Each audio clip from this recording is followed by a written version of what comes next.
Europe 1. Punchline, Laurence Ferrari. Et on se retrouve dans Punchline avec notre invitée exceptionnelle ce soir, c'est Marine Le Pen. Bonsoir Marine. Bonsoir. Candidate à l'élection présidentielle. On a évoqué la semaine dernière l'éventuel ralliement de votre nièce Marion Maréchal à Éric Zemmour. Aujourd'hui, c'est votre père, Jean-Marie Le Pen, qui a décidé de prendre la parole pour expliquer qu'il vous soutenait. On va écouter les mots qu'il a employés et puis je vous demanderai votre réaction ensuite. L'affectif est une chose, le politique en est une autre. Et je voterai pour Marine Le Pen, comme je vous l'ai dit hier. Je ne m'attendais pas à le dire si tôt, mais à partir du moment où elle a été menacée et quelquefois traitée de manière que je trouve un peu anormale, eh bien je lui ai apporté mon appui. Est-ce que vous prenez ce soutien de façon positive, Marine Le Pen? C'est une bonne chose? Je prends tous les soutiens de manière positive, d'autant que Jean-Marie Le Pen avait indiqué il y a plusieurs semaines que il considérait que la défense de la France nécessitait de porter son attention et sa voix sur celui qui était le mieux placé. Je pense que c'est un homme qui est extrêmement expérimenté et dont on sait qu'il ne fait pas ses choix pour des raisons affectives. Donc je pense qu'il a fait une analyse politique qui considère qu'aujourd'hui je suis et je resterai la mieux placée pour défendre le camp national et même que j'ai la possibilité de gagner, comme le démontre d'ailleurs l'intégralité des études d'opinion qui me donnent au second tour à 46, 45, 46, 47%, c'est-à-dire en réalité vraiment en capacité de battre Emmanuel Macron. C'est ça qui lui importe le plus. Il s'est battu toute sa vie pour la France et donc il veut à tout prix, et c'est normal, nous le voulons tous, que les idées nationales puissent enfin s'appliquer. Mais vous pensez quand même pas qu'il y a une part d'affectif dans cette prise de position? Mais s'il y avait une part d'affectif, ce serait normal. Je veux dire, bon, sûr, ce serait légitime, ce serait naturel. Mais encore une fois, je le connais et je crois qu'il a une analyse très précise, liée encore une fois à sa longue expérience de la vie politique. Il ne croit pas du tout qu'Éric Zemmour puisse remonter, il ne croit pas du tout qu'il ait la capacité d'être au second tour, et encore moins qu'il ait la capacité de gagner. Donc il en tire évidemment les conséquences logiques. Quand il dit que vous avez été traité de façon anormale, c'est-à-dire de façon anormale par qui? Par Éric Zemmour, par Marion Maréchal, par ceux qui vous ont fait des défauts, c'est-à-dire ceux qui sont partis? Vous savez, mon père est un Français. Par conséquent, il est attaché à l'honneur, il est attaché à la droiture, il est attaché à la franchise. Le moins qu'on puisse dire, c'est que les gens qui ont rejoint Éric Zemmour ne font preuve d'aucune de ces qualités. Ce qui, je le rappelle, est paradoxal, parce que voilà des gens qui nous expliquent qu'ils veulent défendre la France éternelle, mais la France éternelle, précisément, c'est l'honneur. Et on ne peut pas défendre la France éternelle en étant dans le mensonge, en étant dans le parjure, comme l'ont fait ceux qui, en réalité, depuis des semaines, préparent leur départ sans avoir l'honnêteté, la loyauté de le dire, de prévenir. Est-ce que la position de Nicolas Bay est aujourd'hui claire pour vous ou pas? Non, je crois qu'elle est claire pour personne. Moi, je suis très optimiste, vous savez, de nature. Je suis optimiste, donc je souhaite que Nicolas, évidemment, reste dans la campagne. Mais c'est vrai que lorsqu'il dit « je ne sais pas ce que je ferai dans un mois », on reste tous un petit peu dans l'expectative.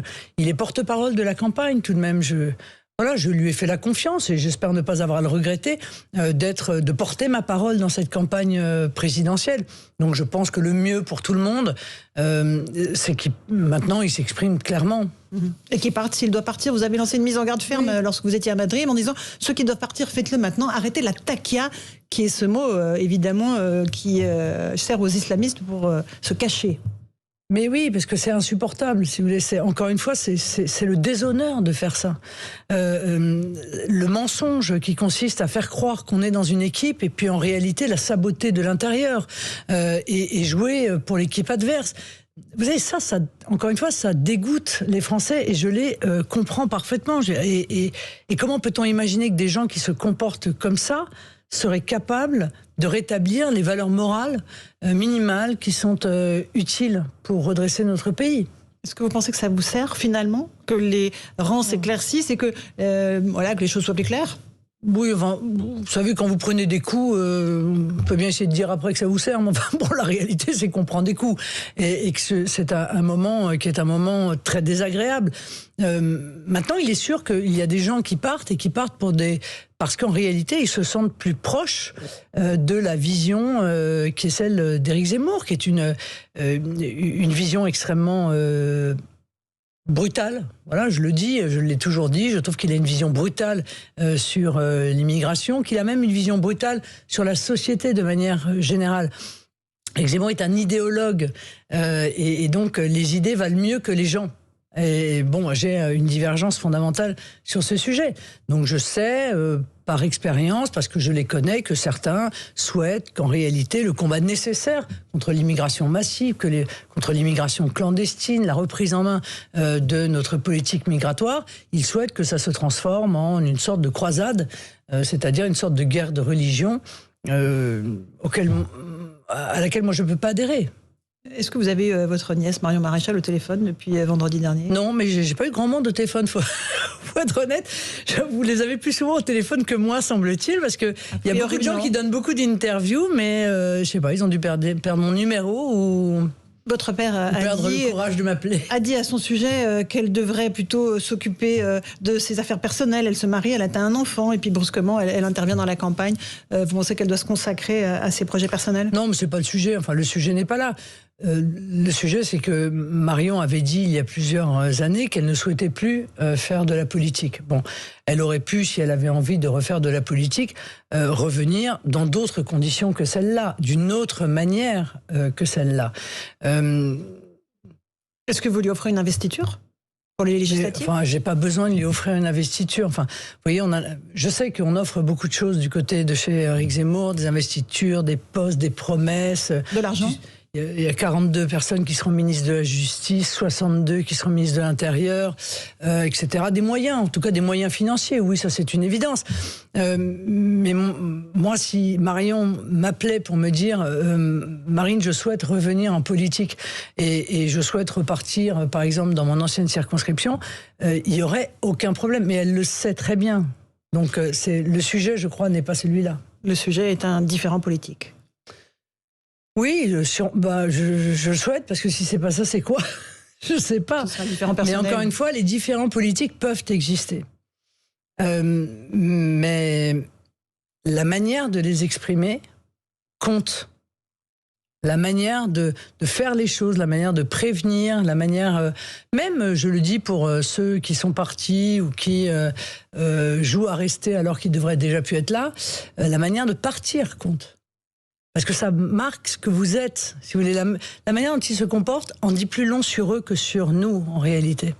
Ça disqualifie ceux qui s'y livrent. Oui, bien sûr, ça disqualifie. Surtout, encore une fois, quand on en appelle aux valeurs de la chevalerie et de l'honneur, de la droiture, et de tout ce qui est grand et beau, en fait, dans les valeurs françaises. Allez, on fait une petite pause, on se retrouve dans un instant. Marine Le Pen, on parlera d'insécurité. Le nombre d'homicides en France augmente pour la 3e année consécutive. À tout de suite sur Europe 1. Punchline sur Europe 1, Laurence Ferrari.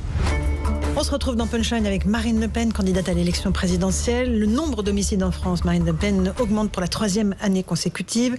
Plus de 1026 agressions contre 856 en 2011, d'après le criminologue Alain Bauer. Et ce qu'il y a de plus frappant, c'est le nombre de tentatives d'homicide qui explose. On est à plus de 3360 faits d'agressions ultra-violentes. C'est donc 3 fois plus qu'il y a 10 ans. C'est un constat de l'ensauvagement de notre société qui est fait là. Évidemment. Le taux d'homicide et de tentatives d'homicide, en réalité, qui sont réfléchis ensemble. Hein, parce que s'il y a beaucoup plus de tentatives aujourd'hui que d'homicides, c'est tout simplement... grâce aux efforts et au progrès de la médecine qui arrive à sauver des gens qu'ils n'arrivaient pas à sauver il y a 10 ans ou 20 ans. Merci le SAMU, en réalité. Mais la tentative et l'homicide sont traités de la même manière d'ailleurs par le droit pénal. C'est vraiment la démonstration de l'aggravation de l'hyperviolence et puis aussi de l'absence de respect de la vie humaine. Je veux dire, il y a quand même une dérive dans notre pays qui est un élément...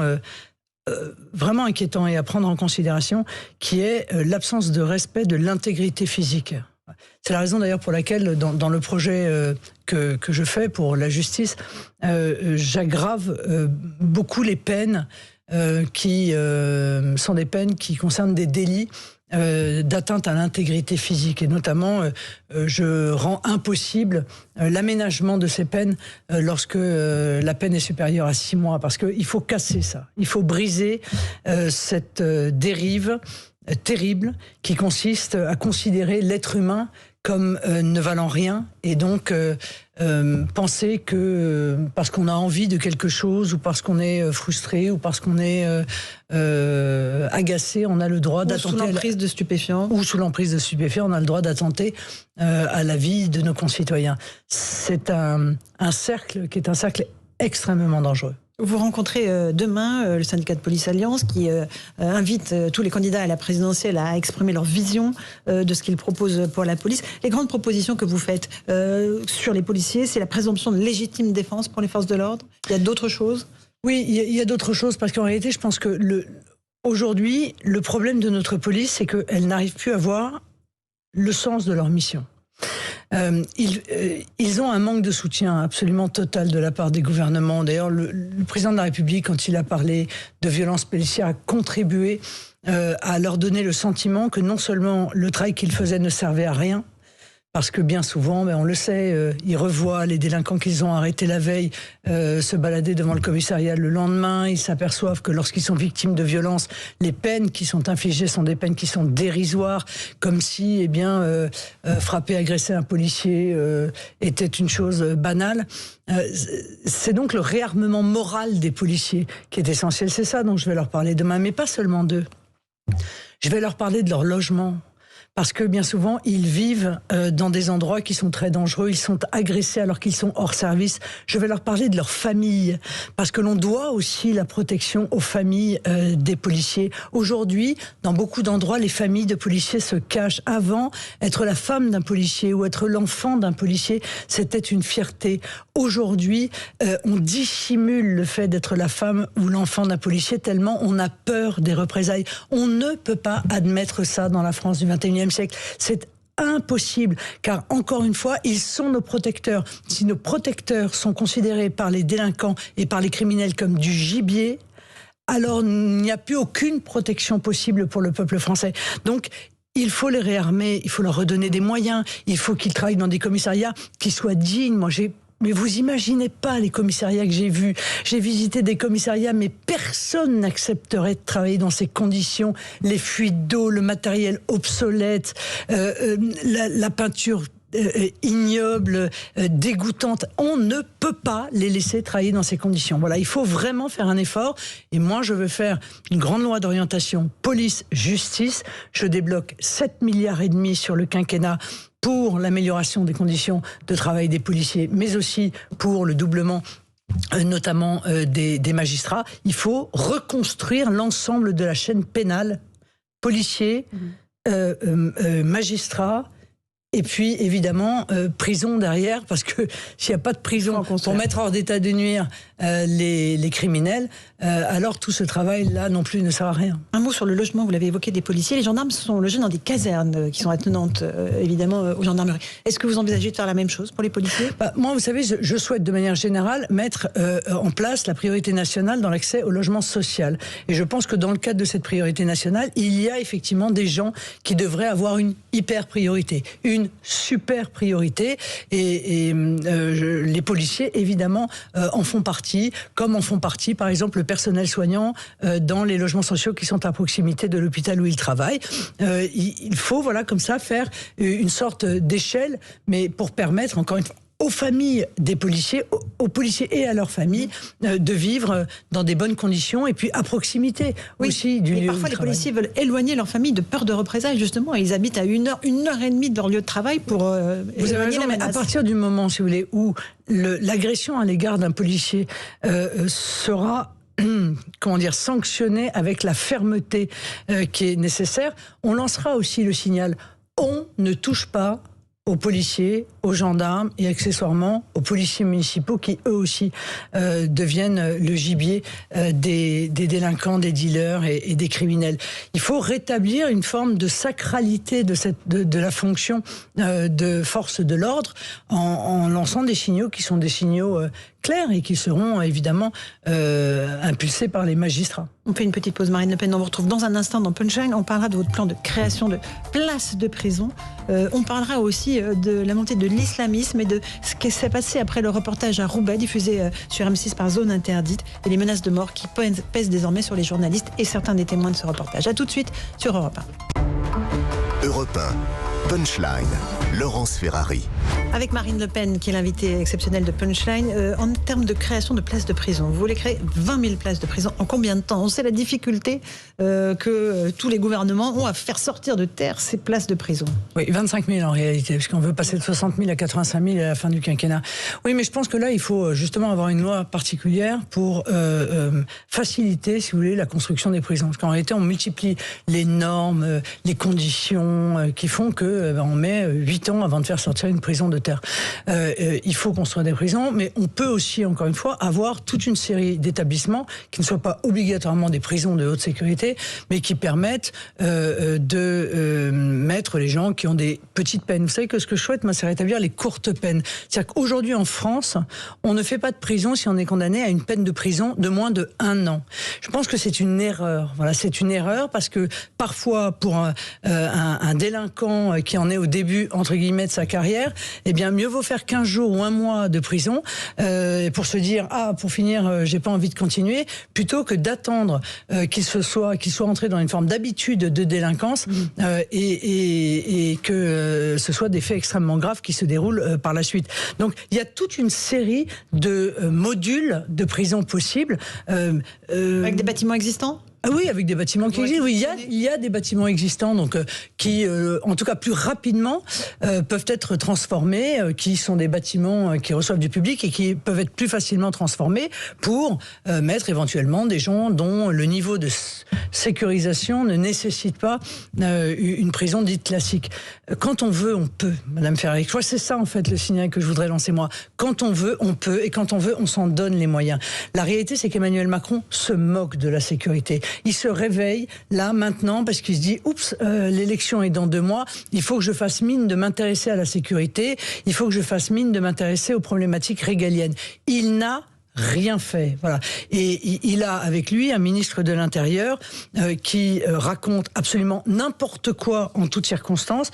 J'ai lu la dernière fois, il a dit Marine Le Pen est la personne la plus dangereuse pour la France. C'est pas rien comme déclaration. Hein.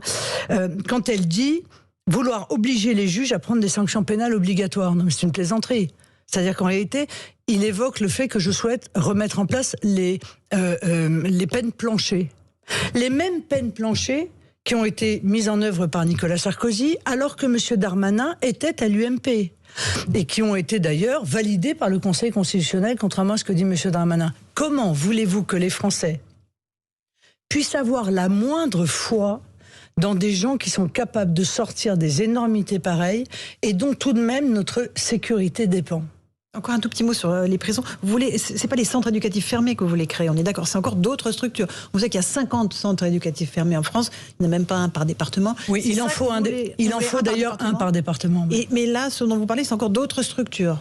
Oui, c'est d'autres structures, car si vous voulez, en fonction de la gravité des faits qui sont commis, on peut très bien avoir des prisons semi-ouvertes, on peut très bien avoir toute une série, encore une fois, de gammes d'établissements qui évitent d'ailleurs de mettre les gens qui ne sont pas endurcis, avec précisément ceux qui sont endurcis, qui permettent de traiter la primo-délinquance à un autre endroit que la délinquance d'habitude, qui permet de traiter aussi les primos ou les jeunes délinquants, pas dans les mêmes établissements que les criminels ou les délinquants aguerris.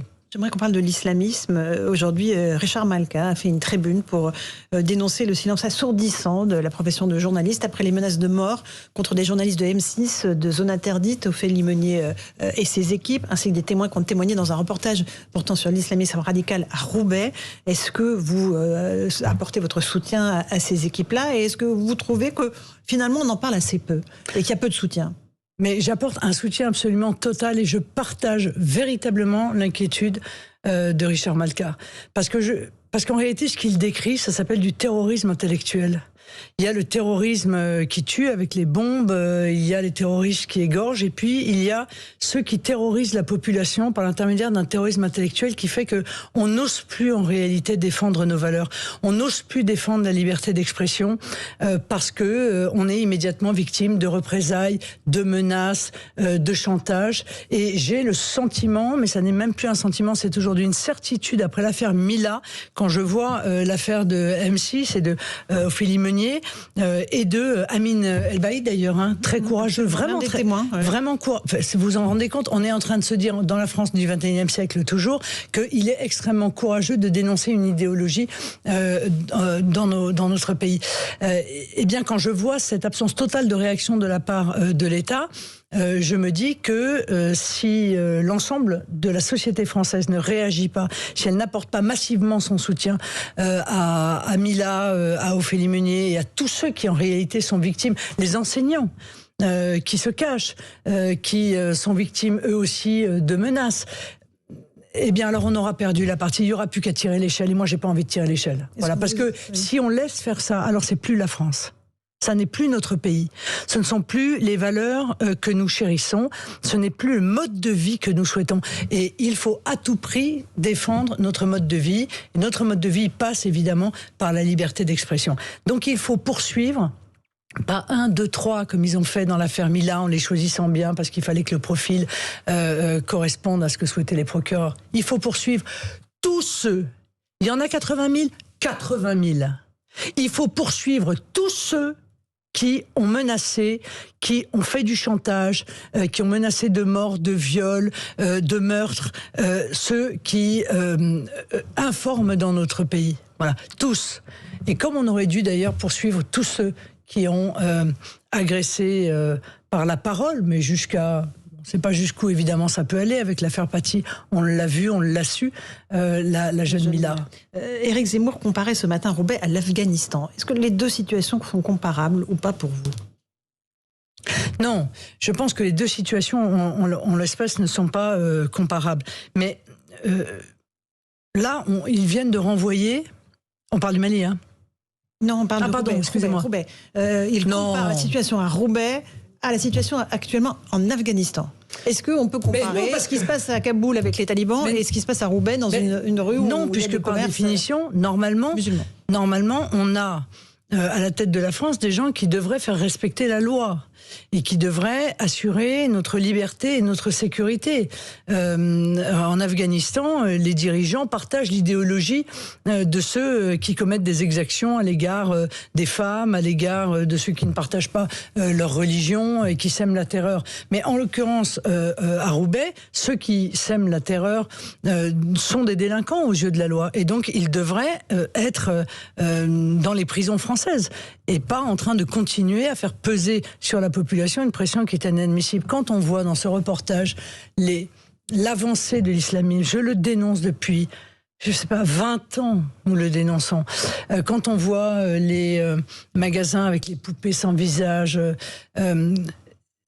si on laisse faire ça encore une fois, demain, en revanche, ce qui est sûr, c'est qu'il y aura 100 villes comme Roubaix, puis 10 000 villes comme Roubaix, jusqu'à ce que nous n'ayons plus la capacité de réagir. Il y a donc objectivement une urgence. Et c'est pour ça que j'avais fait une proposition de loi de lutte contre l'islamisme, l'idéologie islamiste. Il faut l'éradiquer. Il n'y a pas d'autre moyen. Et dans cette proposition de loi que j'ai là, était interdite sur le territoire de la République sous toute forme et par quelque moyen que ce soit, la pratique, la manifestation, la diffusion publique des idéologies islamistes de nature, évidemment, à troubler l'ordre et la paix publique. On doit défendre notre Constitution. Lutter contre l'idéologie islamiste, c'est défendre notre Constitution. Et comment faire la différence entre l'islam et l'islamisme ? Ah, de manière très claire. L'islamisme est une idéologie que je décris d'ailleurs. Elle est caractérisée par au moins un des traits suivants: l'incompatibilité radicale qui peut exister entre ces idéologies et les droits, libertés et principes reconnus ou consacrés par la Constitution, notamment la dignité de la personne humaine, notamment la liberté de conscience, notamment la liberté d'expression, le refus de respecter la laïcité de l'État, de respecter les procédures démocratiques, les institutions, de respecter la primauté de la loi commune.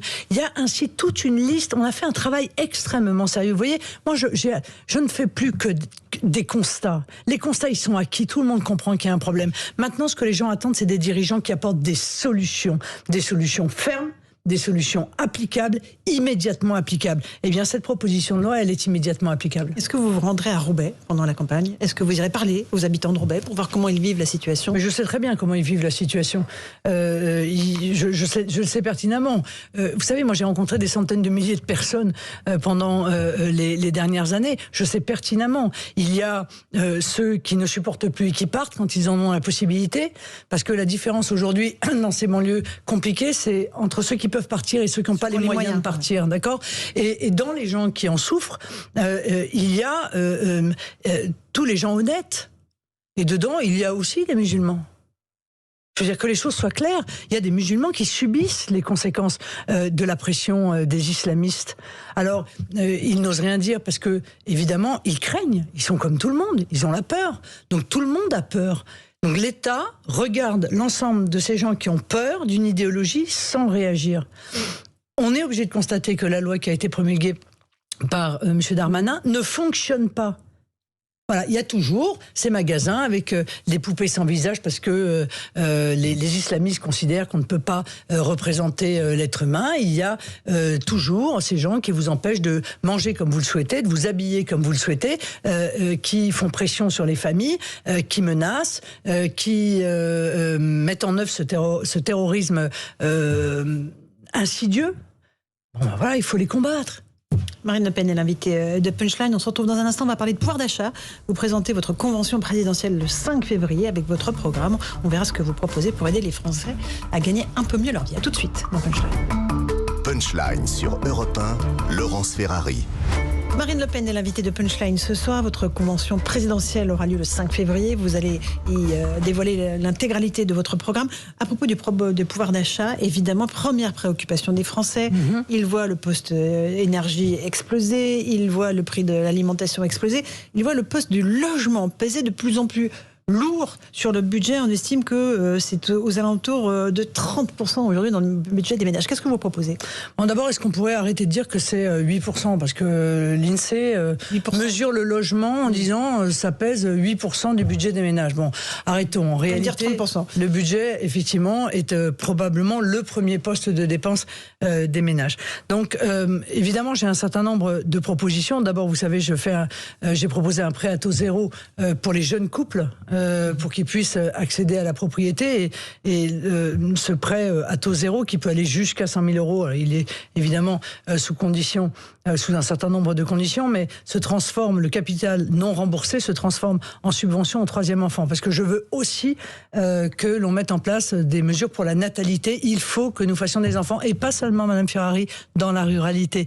Il faut des enfants français partout. Alors, vous faites allusion à une mesure d'Éric Zemmour qui propose 10 000 euros pour ceux qui font des enfants en ruralité. Non, il faut des enfants... C'est une mauvaise idée ? Il arrive toujours à diviser les gens. Il est incroyable, même sur une mesure qui devrait faire l'unanimité, qui est le fait d'inciter à la naissance d'enfants français. Il arrive encore à faire des divisions entre les enfants qui naissent dans la ruralité et les enfants qui naissent dans la périurbanité ou dans l'urbanité. Il faut des enfants français, et pour ça, il faut prendre un certain nombre de mesures, dont d'ailleurs celle que j'ai prise de la demi-part pleine dès le deuxième enfant, parce que il faut aider évidemment les jeunes ménages et les jeunes couples, et que pour faire un troisième enfant, il faut déjà en avoir fait un deuxième. Bon. Vous savez qu'aujourd'hui, l'INSEE a publié ces chiffres. C'est uniquement grâce au solde migratoire que la natalité française est en hausse. Oui, mais c'est la raison pour laquelle moi je réserve les allocations familiales, ainsi d'ailleurs que les aides dont je parle, le prêt à taux zéro aux ressortissants français. Bien sûr, aux ressortissants français.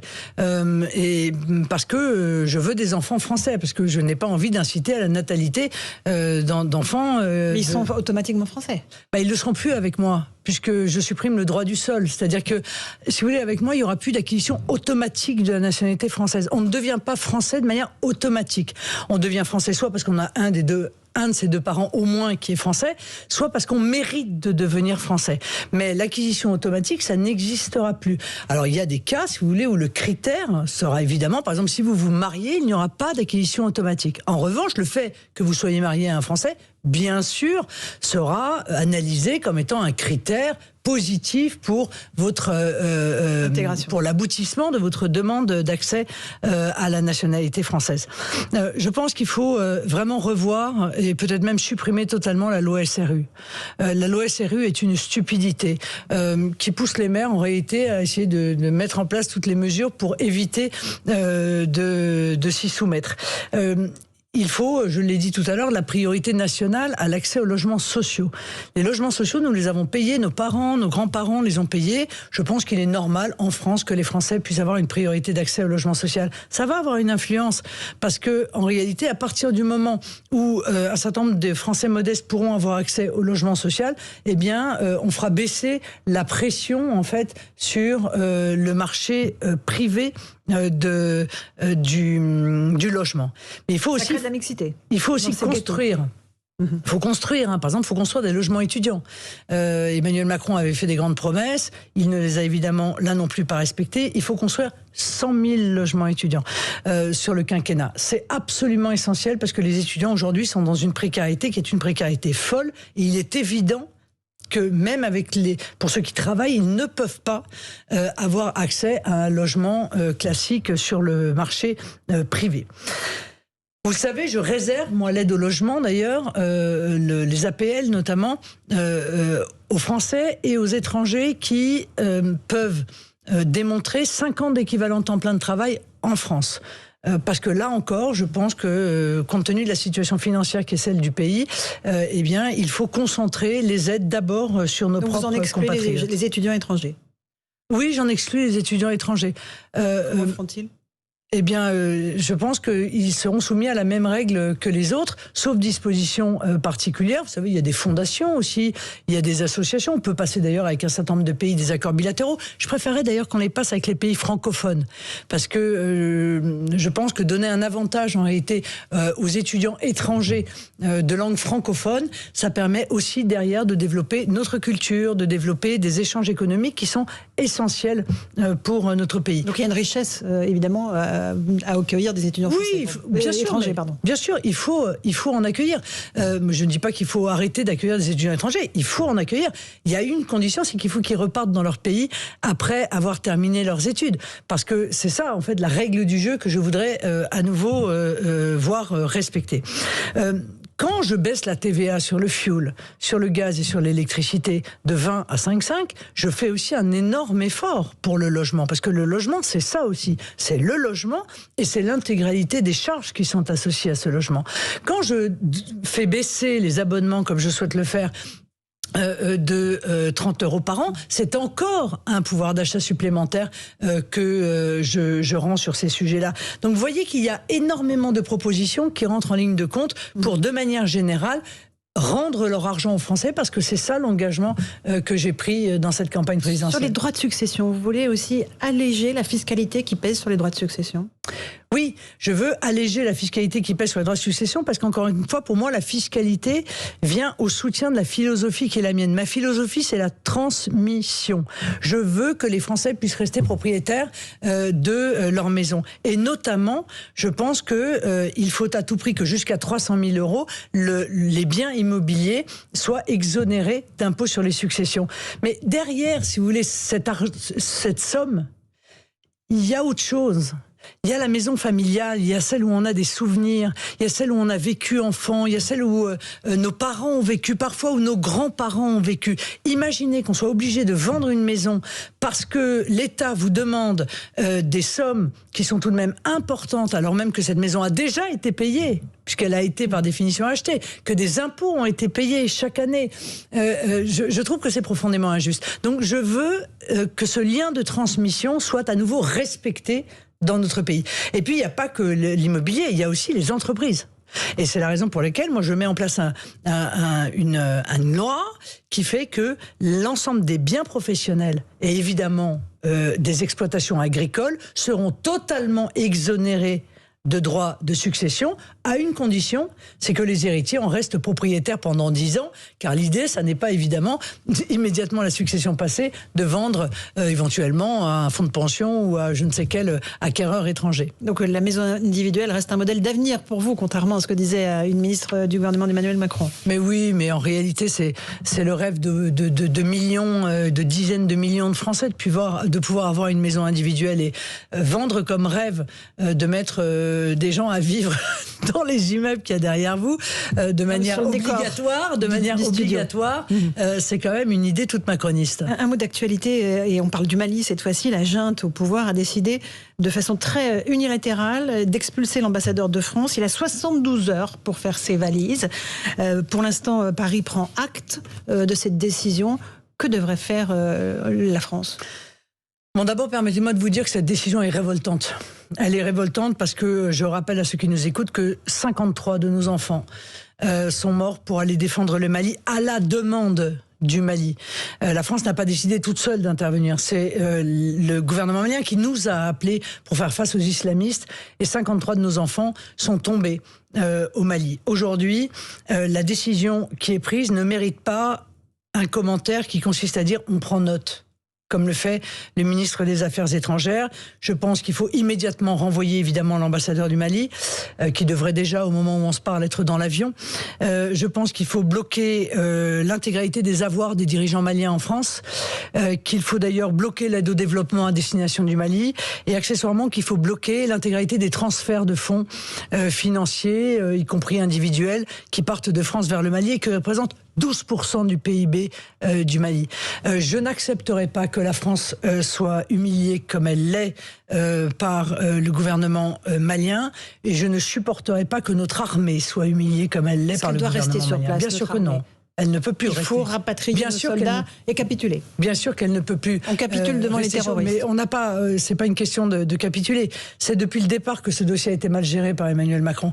Voilà, c'était un échec d'Emmanuel Macron, c'est un échec du président, c'est un échec du chef des armées. C'est pas lui qui a décidé d'envoyer la force française là-bas. Oui, mais le choix qui a été fait de maintenir des troupes, tout en les réduisant, ce qui limitait notre capacité d'action, tout en réalité étant dépendant de la maîtrise aérienne du Mali, dont on savait que les dirigeants étaient de plus en plus hostiles à la France. Tout cela, on a laissé pourrir, comme d'habitude d'ailleurs, c'est souvent le cas des gouvernements, ils laissent pourrir les situations, et ça n'est pas une bonne chose. Donc pour l'instant, effectivement, on ne peut pas faire autre chose que d'envisager de quitter le Mali, peut-être d'ailleurs pour qu'une partie de nos troupes soit postée au Tchad. Si vous étiez élue présidente, vous rapatriez immédiatement la force française? Écoutez, a-t-on vu un exemple? Et existe-t-il dans l'histoire un exemple d'un ambassadeur qui est renvoyé alors même que nos troupes sont sur place à la demande du gouvernement? Est-ce que ça existe? Est-ce que ça a existé? Moi, j'ai pas souvenir de ça. La présence d'une milice russe, Wagner, est aussi un problème pour vous au Mali? Le problème, c'est qu'on est en train de se faire... En réalité, la France a perdu une influence folle en Afrique. C'est ça, là. C'est malheureux à dire, mais Emmanuel Macron a...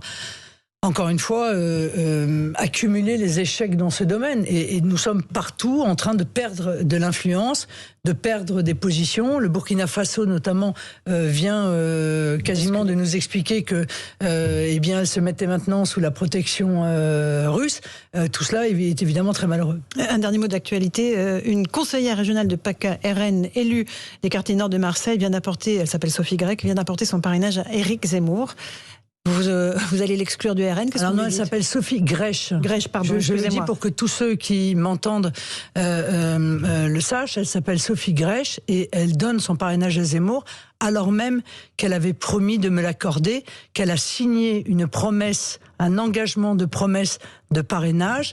Elle effectue donc là un parjure et elle le fait alors même qu'elle sait que nous n'avons pas les parrainages au moment où je vous parle et que c'est pour nous un très vif sujet de préoccupation. Je trouve que c'est encore une fois absolument indigne de sa part. Mais bon, qu'est-ce que vous voulez? On a une morale où on n'en a pas. On a un honneur où on n'en a pas.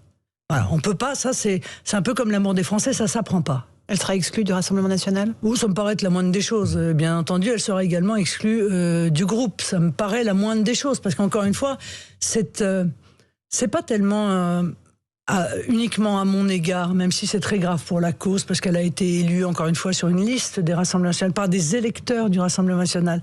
Mais je pense à tous ces militants qui ont fait la campagne de ces gens, qui les trahissent, qui ont collé des affiches, qui ont distribué des tracts, qui n'ont pas compté leurs heures, et qui sont récompensés par des élus qui touchent des indemnités chaque mois, de cette manière-là.